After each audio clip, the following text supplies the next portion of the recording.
So friends, this is new press release issued as on 30th September 2020 and a very important and much needed. Much needed इसलिए because media अपना काम करता रहता है, हर बातों को बढ़ा चढ़ाकर बता देता है. तो बिना पढ़े हम एक बार आपको मैं क्लियर करता हूँ कि ये सेक्शन कब एप्लीकेबल होता है. सेक्शन है 206C1H. एप्लीकेबल हो रहा है फ्रॉम 1 अक्टूबर 2020. ठीक है, 1 अक्टूबर 2020 से एप्लीकेबल हो रहा है, मतलब आज से. बट इसकी एप्लीकेबिलिटी के लिए दो चीज़ें चेक करनी है. कैसे करना है? सबसे पहले लास्ट फाइनेंशियल ईयर की टर्नओवर कितनी है. लास्ट फाइनेंशियल ईयर मतलब 1920. अगर वो टर्नओवर एक्सीड करती है, मतलब बढ़ जाती है, लिमिट क्रॉस करती है 10 करोड़ से, एक कंडीशन.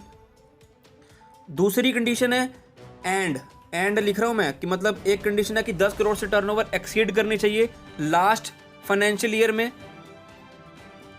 दूसरी कंडीशन सेकंड कि आपको जो रिसिप्ट मिल रही है, पैसा मिल रहा है, सेल कंसिडरेशन नहीं देखनी कि सेल कितने की ना, पैसा जो मिल रहा है किसी एक बायर से, पैसा जो मिल रहा है वो एक्सीड करता है ₹50 लाख. पूरी बात समझाएंगे अच्छे से. ₹50 लाख.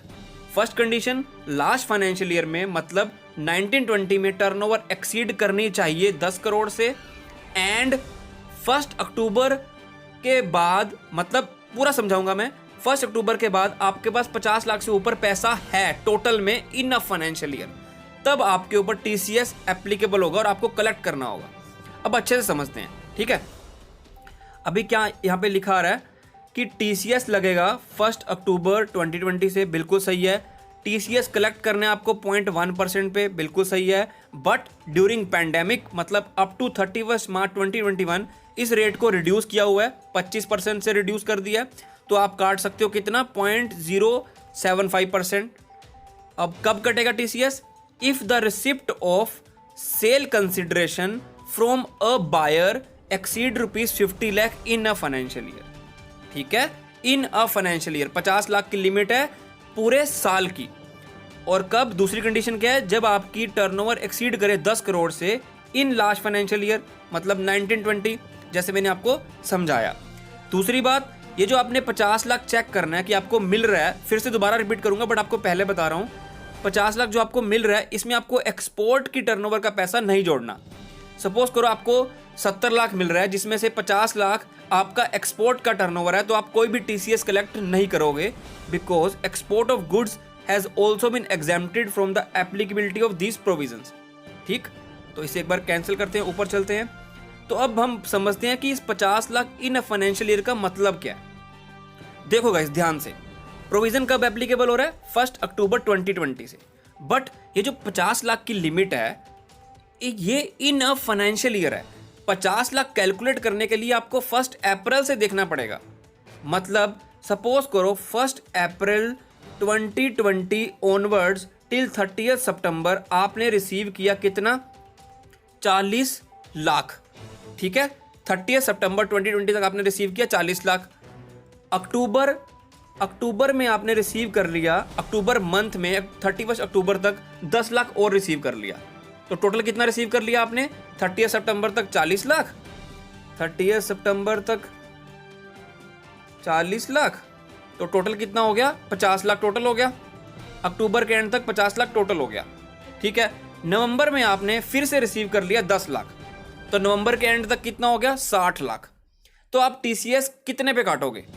पॉइंट्स को समझो. सबसे पहले 60 लाख हो गया इन अ फाइनेंशियल ईयर आपने रिसीव कर लिया है, तो मतलब हमारी 50 लाख वाली कंडीशन सेटिस्फाई हो जाती है कि हमने एक्सीडिंग 50 लाख रिसीव कर लिया है in a financial year. But TCS सिर्फ उस अमाउंट पे कटेगा जो आपने 1 अक्टूबर ऑनवर्ड्स रिसीव किया. तो कितना रिसीव किया आपने 1 अक्टूबर ऑनवर्ड्स? सर हमने अक्टूबर में 10 लाख रिसीव किया है, नवंबर में 10 लाख रिसीव किया है, तो टोटल 20 लाख हमने रिसीव किया है, तो हम 20 लाख के ऊपर टीसीएस कलेक्ट कर लेंगे. नहीं, आपको टीसीएस कलेक्ट करना है 1 अक्टूबर के बाद, नो डाउट. बट तब कलेक्ट करना है जब आपकी लिमिट एक्सीड हो जाए 50 लाख से. तो 50 लाख से लिमिट कब एक्सीड हो रही है? नवंबर में जाके. 40 लाख 30 सितंबर तक, 10 लाख अक्टूबर में, मतलब 50 लाख हो गया. अभी तक टीसीएस नहीं कटेगा, बट जैसे ही नवंबर में 10 लाख रिसीव किया तो 10 लाख मतलब टोटल हो गया 60 लाख.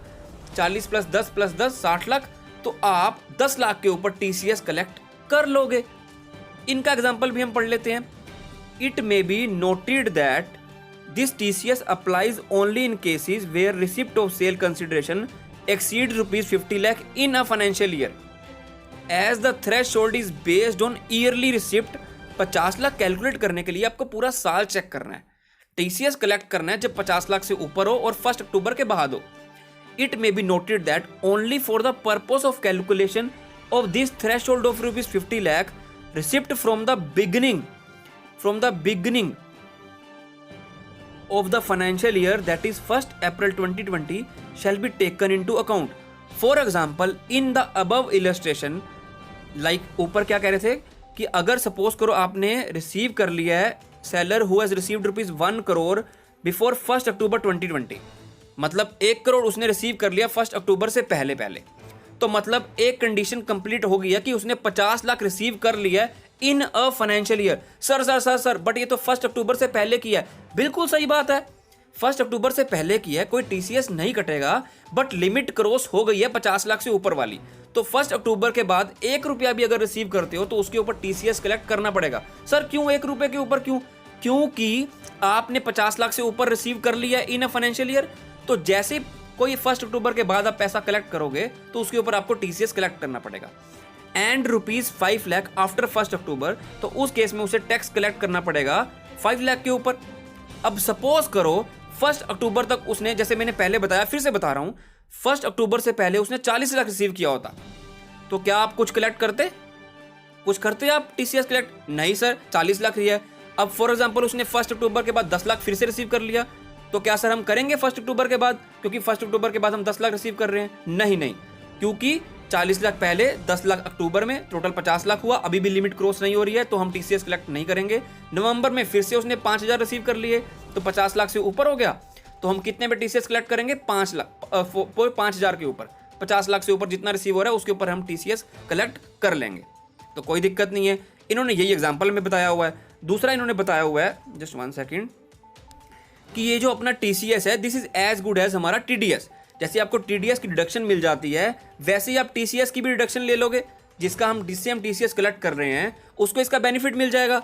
अगर उसका टैक्स ज़्यादा बनता होगा तो उसका बेनिफिट ले सकते हैं, और अगर उसका बेनिफिट कम मतलब टैक्स कम बनेगा तो उसका इसको रिफंड भी मिल जाएगा अलॉन्ग विद इंटरेस्ट, तो कोई दिक्कत नहीं है।